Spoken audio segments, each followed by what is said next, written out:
So congratulations to the Fastnet 2013 winners, Massif, with skippers François Gabart and Michel Desjoyeaux. They crossed the finishing line on Wednesday morning, just a few hours after the biggest monohulls. The duo had been sailing in sight of Jérémie Beyou and Christopher Pratt on Maitre Coq for most of the race.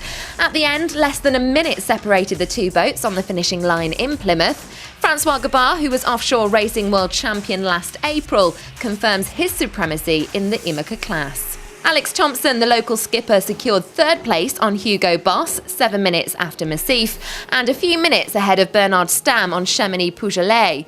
Let's take a look back on this 2013 edition of the Rolex Fastnet Race. 10 minutes after the big multi-hulls crossed the starting line, the cannons were fired again from the Royal Yacht Squadron in Cowes for the start of the 7 Imoca boats. Altogether, more than 340 boats took part in the 2013 edition of the Fastnet Race, one of the most demanding offshore races in the world. After sailing along the coast up to Land's End, the competitors have to cross the tumultuous Irish seas before rounding the famous Fastnet Rock just southwest of Ireland. Pour le bateau. Et le Castello, le bateau. La mer. Michel.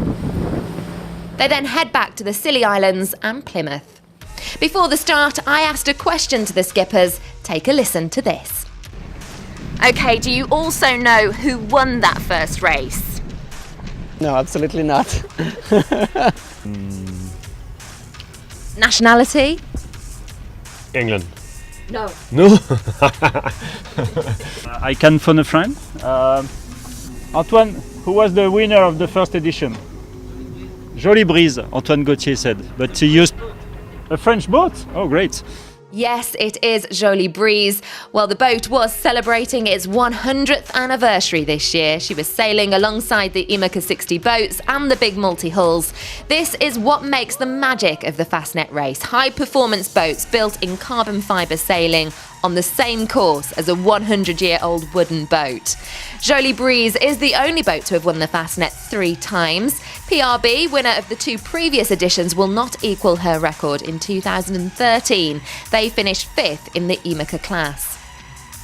We now have 2 years to wait before the cannons of the Royal Yacht Squadron will be fired again for the next edition of the Rolex Fastnet Race. Join us again in a few weeks' time for our next edition.